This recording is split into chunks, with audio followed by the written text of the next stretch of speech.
to the stage with a big round of applause.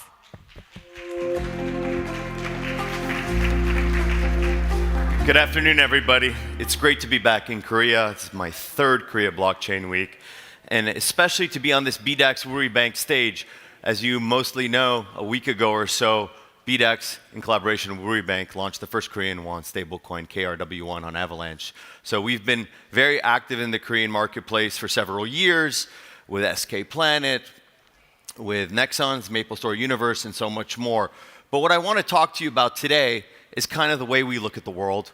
And what I want you to do is to kind of stop and forget everything that you've thought about or known about blockchains up until this point. The reason being, we have seen over the course of the past 10, 15 years, technological improvements. First generation, second generation, third generation blockchains that are faster, that are cheaper, that are more scalable, with a little bit of a change, or new virtual machines. After the birth of the EVM, we saw the Solana virtual machine and the Move virtual machine, and so many other virtual machines will continue to come. However, the problem is we're still stuck in a first generation business plan. And that's the worldview that most of you have. And that worldview is a single chain.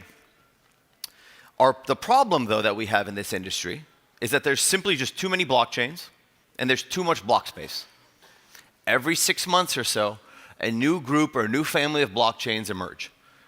And the problem with these is that they are all general purpose blockchains. Their product is their token. They use that token to go find users and use cases and something to be relevant, and after some time, they fade into irrelevance. How many real layer 1 blockchains have actually had traction, aside from Ethereum, Solana, Avalanche, and very few others that have continued to do so?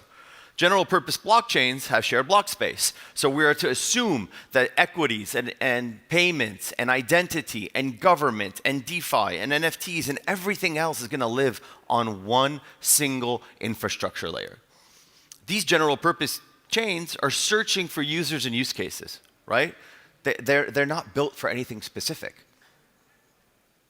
These remind me of AOL. This is an American-centric reference, but for those of you that are old enough to remember AOL, in the early days of the internet, particularly in the US, you would use your dial-up internet, and you would go online, and this is what it looked like.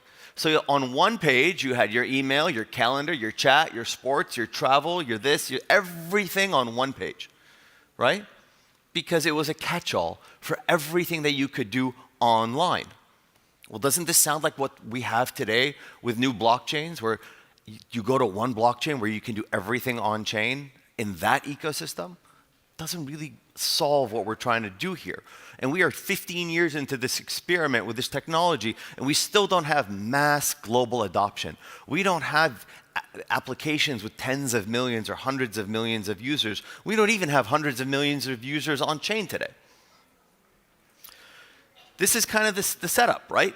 The legacy systems, obviously I'm referring to Ethereum here, is what started everything. And we love the EVM, and we love what the EVM allowed for after Bitcoin with smart contracts and everything else. But it wasn't built to scale because they didn't know what they were building for 10 plus years ago, or however long ago it was, right? So you have the L1 at the bottom with L2s on top for execution, and now we're hearing about L3s and maybe L4s. That's an inverted pyramid. That's too much pressure on the bottom. And if any part of that chain breaks, the whole thing doesn't work, right? So that's not the solution.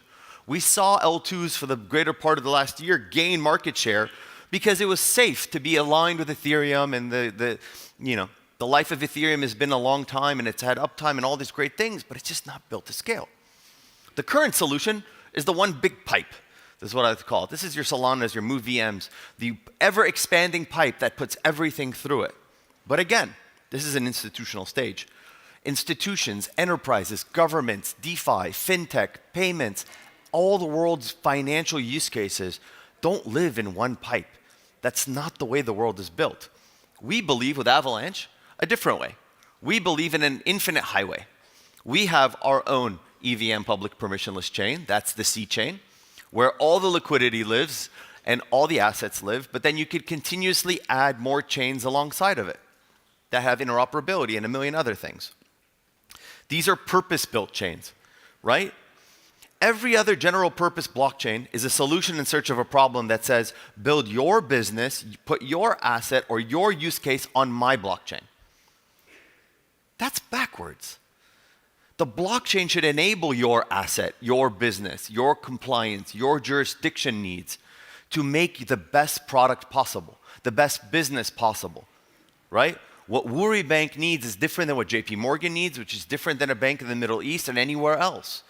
So why does the chain not have compliance and jurisdictional requirements and business requirements built into it? This model is infinitely scalable. You can just keep adding more and more chains alongside each other. And, as we'll talk about in a little bit, they're fully customizable. Again, your chain for your needs. This is what Avalanche currently looks like. There's about 70 L1s, or Avalanche blockchains live on mainnet. We have over 100 left on testnet. We're looking at over 200 plus by next year, and hopefully up to 1,000, and then we continuously grow the network. So, counterintuitively, my solution to the problem of too many blockchains and too much block space is more blockchains and more block space. But application-specific, purpose-built layer ones for your jurisdiction, for your compliance, for your asset, for your business use case. A technology that serves the business, not the other way around. And those are Avalanche L1s. If you've been following the Avalanche story for years, we used to call these subnets because they are a sub-network of validators running their own chain. Well, we did something called rebranding, and we changed it to what they effectively have always been. They are layer 1 sovereign blockchains. Ethereum has layer 2s, you're building it on top. With Avalanche at layer 1, you're building alongside of it. So your layer 1 is its own layer 1, just like people have used the Cosmos SDK in the past, but with a lot more features and a lot more benefits. To me, this reminds me of WordPress. 20 years ago, if you asked me or anybody, do you want a website? Someone would look at you and say, I'm not a bank, I'm not a university, I'm not an enterprise, why would I have a website, right? Until WordPress came along and made it very easy to launch websites. And we take for granted how easy it is now to launch a website. Any creator, any business, anybody anywhere can launch a website in minutes. Well, why not the same for blockchains? Now, don't get me wrong, AOL was great. A lot of people made a lot of money on with AOL. AOL brought a lot of people online. But that was step 1 to bringing people online. And general purpose chains have been great for step 1, bringing people on chain. But if we're going to go from 1 to 10 or 10 to 100 and really grow global adoption of this technology and these use cases, we need more blockchains.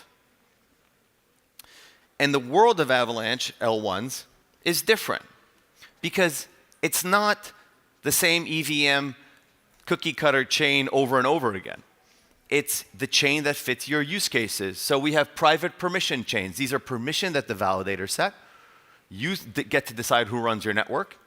And private users. We've seen this with governments. We've seen this with institutions that want their private instance. This is usually the people that use your Hyperledger or your Corda or things of that nature. We have permission public. Enterprises run their own nodes in their chain, but anybody can use it. This is what a lot of Korean conglomerates have opted to use over the past few years. SK Planet used this for their UPTN chain. Nexon's MapleStory Universe, their Nexus chain, is a permission public chain. They run the chain, anybody can use it. And then, of course, public permissionless. This is what we're very familiar with crypto chains, crypto native chains. But the crypto native public permissionless is oftentimes the innovation that brings the private permission over. And with Avalanche, you can start private permissioned, or you could start permission public and move more permissionless or more public as time goes on or as regulations get better. But you can come on chain in a compliant way. So, great. I'm talking about all these layer 1 blockchains, and you can launch layer 1 blockchains, and you're thinking to yourself, this sounds like a lot, right? People have a hard time sometimes even just launching a dApp. And now I'm talking about launching blockchains, right? But Avalanche has taken years of distributed systems in computer science and really allowed for this proliferation of purpose-built, specific use case blockchains. Because Avalanche L1s, first and foremost, are interoperable.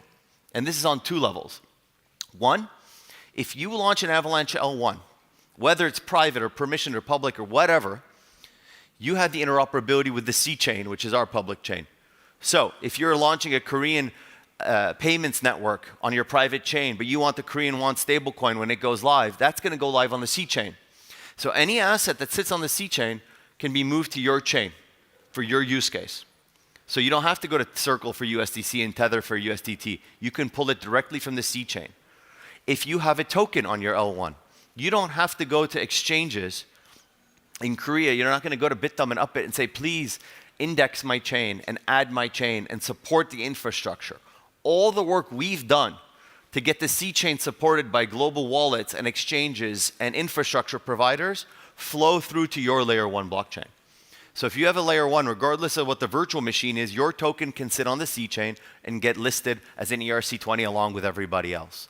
So you have the interoperability with all of the assets and all of the liquidity and the oracles and everything else on the C chain. But then you also have interoperability between Avalanche L1s. So if 5 or 6 Korean banks launched each of them their own private permission chain, well, those private permission chains can talk to each other and decide not to talk to anybody else. This is kind of recreating the existing financial rails, but on chain, right? Around the world, you have Fedwire and SEPA and SWIFT and all of these incumbent legacy systems. You could recreate these on chain. The same with payment networks and merchant payment networks. Different people and different enterprises could use their own validators and run everything together. So you could start to imagine a world with hundreds, if not thousands and tens of thousands of chains with their own rules, who they talk to, who they don't talk to. You know, you can have a Korean chain that doesn't touch US assets, but only works with Korean assets. You can work with other industries and whatever it may be. We have a chain for FIFA right now that's launching. Well, that chain is going to allow for assets to be traded on the Avalanche C chain, but in the future could work with other sports or loyalty or ticketing applications that sit on their own L1s. Avalanche L1s are also sovereign. They're safe and secure. You don't have to worry about anything else affecting your chain. If there's congestion because of an NFT drop or anything else, that doesn't affect you. If another chain goes down, that doesn't affect you. If there is a delay or anything else happening anywhere else in the network, it doesn't affect you. You have the safety and security of running your own L1, but with the interoperability of being connected to a network of other layer 1 blockchains as well. Also, they're inexpensive. And I purposely here am not using the word cheap. We often like to say the word cheap. Things are cheap. They're, you know, it's a cheaper version of it's semantics, but things that are cheap by definition are cheap. They don't always work so well. Things that are cheap have reorgs. Things that are cheap have downtime. Things that are cheap, you are sacrificing something for something else. I am saying they're inexpensive in 2 ways. One, if you want to have it, because you're not beholden to network activity that is not on your chain, you don't have to worry about gas fees and spikes and things of that nature because of an NFT drop or a meme coin drop or DeFi activity or whatever else. You have your own chain with your own bandwidth to do whatever it is that you want on there. Secondly, it's not that expensive to launch an Avalanche L1, right? You hear about all these new layer 1 blockchains that are launching, that have broken some technological barrier or whatever they're doing. They have 50, 60 people launching a chain. Well, it takes a lot of work to build a chain. It takes a lot of work to launch a chain. And what people take for granted is it takes a lot of work to maintain a blockchain. The team at Ava Labs has helped streamline this and bring this to market in a fast way. At Ava Labs, we have Ava Cloud, which allows you to spin up and launch a blockchain in minutes if you want, but you can be customizable. We work with third-party partners like Zeev and Kaleido and many others who also allow you to launch an Avalanche L1. You can launch an Avalanche L1 and have it managed for a few $1,000s a month. That's as cheap, if not cheaper, than a cloud bill for your own blockchain, with your own rules, for your own business. So if you're a startup founder who's doing something really cool and you're like, I could really use a blockchain for this, this is not cost prohibitive anymore. It's not that wildly expensive to say, I'm going to launch a blockchain. So when you see these guys raising $500 million to build a brand new blockchain, They really don't need to, right? You can determine where I'm going with that, right? But you can do this, and it's inexpensive, and it should be, because to proliferate the use and adoption of this technology, we need to make it inexpensive, and we need to allow anybody who needs this technology the ability to use it. They are also faster. These L1s, because they are segregated, are not dealing with anything else. We had the C chain, which was our EVM, but we worked a lot to perfect the speed of these L1s. And those lessons that we took from Avalanche L1s, we took back to the C chain and made it even faster. So it's a virtuous cycle of speed getting better and better and better. Right now, the Avalanche C chain and Avalanche L1s are by far the most decentralized, fastest, and the most inexpensive EVM options out there for any builder. Avalanche, because of the Avalanche consensus, has sub-second finality. There's no reorgs, there's no 15-minute delays, there's no centralized sequencers, there's nothing in between your transactions going through in less than a second on any chain across the entire network or between chains. You want to do a swap from one L1 to another, that's going to happen in less than a second. And finally, Avalanche L1s are customizable. Your business, your assets, your jurisdiction, your compliance, whatever your business is, needs a technology that supports the business. And that means customizable across the entire thing. If you are a Korean bank that may or may not be wanting to launch a layer 1, and you require that all of the nodes of your layer 1 blockchain are in the Republic of South Korea, you can do that. We're doing this in Saudi Arabia with the Monetary Authority of Saudi Arabia, where a group of banks, a syndicate of banks, are doing finance on-chain with nodes in the country. You can also do that here. Titan, a new K-pop layer 1 blockchain that just launched this week, is with At Heart is the new group there, and they have many more groups coming, are going to do loyalty and rewards and payments and ticketing and a million other things on their Avalanche L1 that is gasless. No gas, no need to have the native token. The blockchain just enables the business in the best way the business can succeed without the limitations of the tech. The tech enables the business and the use case that you need without having to jump through all these extra hoops. So if you want a gas token, you can have one. If you don't need it. You want your own governance token, you can do it. You want to use the EVM? Sure. You want to use another VM? Go ahead. In 5 years from now, the EVM may be extinct. The SVM may be extinct. There might be new VMs. Well, guess what? You could spin up a new chain with a new VM. You could build the blockchain that you want. And if you don't believe me, you can go to avacloud.com right now and within 5 minutes have a blockchain launched on testnet. It's that easy. So effectively what I've been trying to say is that we've been looking at this world in a first generation lens. And that to me is the end of the beginning. That was the 0 to 1 moment that we've had, that we've recreated over and over and over again with all of these new, great, fast, quick, cheap blockchains for years. But that hasn't gotten us to global adoption. That hasn't gotten this technology to be adopted as much as possible. And now, Asia has always been leading. I've been coming to Korea for 4 years. People here understand the technology and they understand what it's possible. And for the last 4 years in the United States, we were restricted, but now we are catching up in the West to the innovation that's been happening here in the East. So we are at a pivotal point. We are at a pivotal point where enterprises and institutions and governments and startups can all use this technology to bring real assets on-chain, to really bring real innovation on-chain, and to show what blockchain technology is really capable of. So we believe we are at the forefront of this next chapter. It is the end of the beginning, but we're really looking forward to the next chapter and everything else that comes with it. So thank you for your time, and we appreciate all your support. Well, thank you, John, for your fantastic presentation.